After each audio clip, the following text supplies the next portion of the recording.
Rated M for mature. Hello, Capcom Unity. This is Greg Aman. I'm joined by Brelston. Hello. And we're taking a look at DMC Devil May Cry. Wanted to talk to you guys a little bit about the combat, perhaps in more detail than we usually get to with trailers and stuff.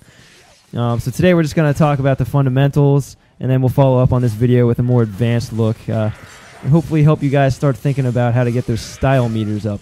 Even already, I'm looking at this footage you've recorded, weaving all these elements together, which I'm guessing this video and the next one will kind of go into how you do that. Absolutely.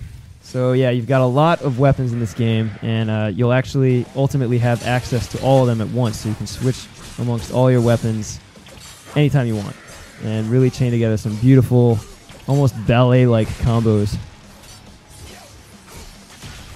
So the game really continues the Devil May Cry legacy of deep, stylish combat. You're going to see a lot of familiar things. You're still using your Rebellion sword and guns together. There's a lot of familiar moves, like they're doing the trillion stabs here. It used to be called the million stab. Of course, the stinger is back. The shotgun is back, and you can still fling it around like nunchucks. Evading and evade canceling are back in a big way.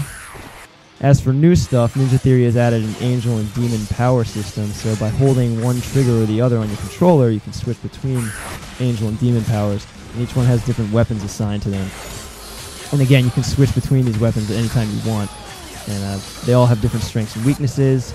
Part of the game's depth lies in really exploring the ins and outs of each weapon and each move and figuring out when you want to use which. You'll also find that aerial combat is much more emphasized than ever before in a Devil May Cry game. In 3 and 4, it was something you could definitely do at times, but here it's really front and center. Yeah, this game seems to be like the backbone is how long can you stay in the air. Yeah, a lot of the moves and techniques really focus on extending that air time or just getting yourself and the enemies up in the air.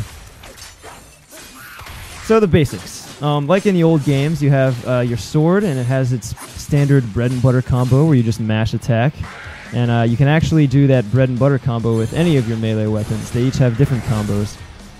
So you see the Arbiter like smashing through enemies with ease, but slower, and Osiris is faster, but does hit multiple enemies at once. Exactly.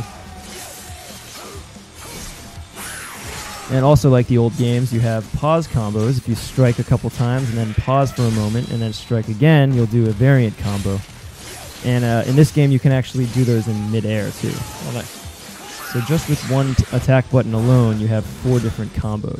You've got your standard, your pause, and then the air version of each. But each of those with the different weapons as well. So like there's, yeah, you're always thinking a few steps ahead of like switching and moving around. There's also a ton of different ways to get enemies up in the air. Some of these you might recognize. Some harder than others. Some flashier than others. This one in particular takes very skillful timing. But once you get it, you can keep doing it and really rocket them way up in the air. And then bring them back down. So here we kind of see all of those moments kind of woven together. Using the different weapons, using demon and angel pulls to zip around. You can see how long he's staying in the air. I think in this whole clip he doesn't really touch the ground. And he's using the chains, he's using flips, he's using his moveset just to stay suspended. Osiris, you saw, scoops up multiple enemies with one go. Like this is another case where you're going to do a launcher, go up with Rebellion, but then mid combo switch to Osiris, use it to scoop another enemy up, and just keeps the combo going. And just keep wailing on all of them at once. It's very satisfying. Nice. The demon and angel powers also have chains that you can use to close the gap between yourself and an enemy. The demon chain can pull an enemy towards you. The angel chain can pull you towards an enemy. And again, they have different applications. You know, there are different situations where you'd want to use one or the other. If you're surrounded, you might want to use the angel chain and zip out of there. If the enemies are far away, you can use the demon chain and pull them towards you.